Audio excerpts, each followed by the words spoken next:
Okay, so I'm calling you to inform you 2 days before the assessment date of the pre-test considerations that you need to follow. So I'm required to inform you that you should not exercise on the day itself and make sure that you got enough rest. There will be no alcohol, tobacco, food or caffeine within 3 hours of testing. Also do note that you are required to be in sports attire or any clothing that permits freedom of movement, and please wear walking or running shoes. To ensure that you are to drink ample fluids over the 24-hour period preceding the exercise test to ensure normal hydration before testing. So medication wise, so some medications affect resting heart rate or exercise heart rate, and since this test is for diagnostic purposes, you are advised to discontinue prescribed cardiovascular medications if your physician approves. If you are taking immediate or high-dose beta-blocking agents, you may be asked to taper the medication over 2 to 4 day period to minimize hyperadrenergic withdrawal responses. Okay? Any questions? Okay, thank you. Bye-bye. Hi, so we'll be doing the cardiorespiratory fitness test today. So I've decided to do the 1.6 km Rockport walk test. So before you do this, can I take your baseline blood pressure and heart rate? Yeah. Okay, can I ask you to lift up your sleeve?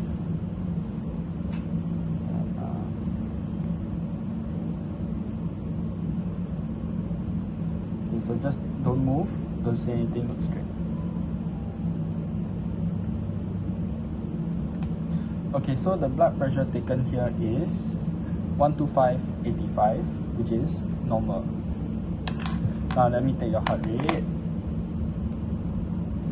Your heart rate says it's 86 beats per minute, which is also normal. So now we're going to carry on with the test. But before that, I remember I've informed you about 2 days ago that you should not have exercised today and make sure you have ample rest last night. No alcohol, no caffeine, no food, and no tobacco within 3 hours. Are you properly hydrated? Have you been drinking water today? Good. Okay, so we'll be doing the Rockport Mount walk test. Means you have to walk 1.6 kilometers around the track later. So I've given you the Apple Watch to help you track your heart rate. Hence, I've given you the Apple Watch as well to know when to stop, as well as you are able to check the time and the heart rate also. Okay, so for this test, you walk on the inside lane of the track and you should aim to walk the distance as fast as you can without speed walking. Okay? I will measure your timing and the heart rate right after you end, and I'll come back here to measure the blood pressure after the test. Before we start with the warm-up, I need to let you know that if you experience any of these symptoms, you need to let me know and we'll stop the test immediately. Okay? If you have any onset of angina or angina-like symptom, if you experience any signs of poor perfusion, lightheadedness, confusion, ataxia, pallor, cyanosis, nausea or cold and clammy skin, if your heart rate fails to increase with increased exercise intensity, changes in heart rhythm, or if you request to stop because you're too tired or you cannot talk properly. If you feel any of that mentioned above, you have to stop the test. 30 seconds of jumping jacks. Okay? Let's start. Before we start the warm-up, I'm going to go through a list of things that you need to take note. So these are the terminations of the test. So if you have any of these conditions, you need to let me know immediately and we'll stop the test. Alright?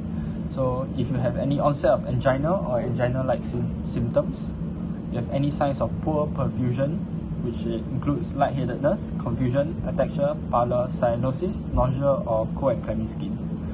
If you feel any changes in heart rhythm, or if you request to stop, or if there's any physical or verbal manifestation of severe fatigue. Alright, so failure. So if you feel like there is anything of what I've mentioned above, we'll stop the test immediately. Alright? Yeah. Let's do the warm-up. We have done our warm-up already. Do you feel that is enough? Yes, I feel very hyper now. Okay, so we'll start with the test now. So I just need you to walk on the inside lane of the track, 4 rounds around, And then if you feel any of the symptoms I mentioned above, you just let me know, I'll stop talking.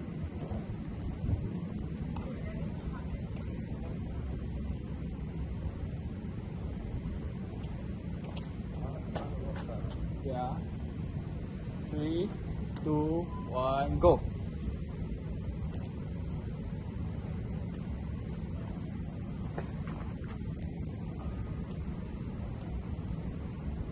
Keep it up, keep it up.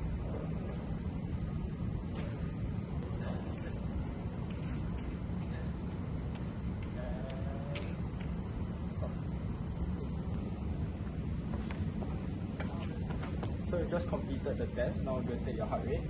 Your heart rate is 145 beats per minute. We're going to go and take your blood pressure right now. Okay, so now we've just done the exercise. We're going to take your blood pressure. Okay, have your left hand and pull up your sleeve.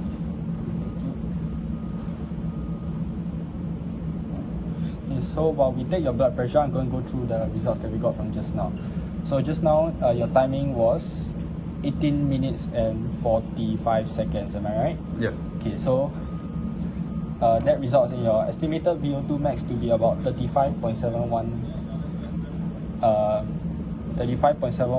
milliliters per kg per minute, which falls at around 10 to 20 percentile of people your age group, which is not ideal because having a poor VO2 max means you have a bad cardiovascular fitness, which can lead to a higher risk of cardiovascular diseases, which is not what you want. Okay, so we're going to work on exercises that can help you improve your cardiovascular fitness later on. Sorry, your BP reads 140/85, and your heart rate just now was 145. 145. Yes. Okay, so these are okay. Now I'm gonna have you to cool down.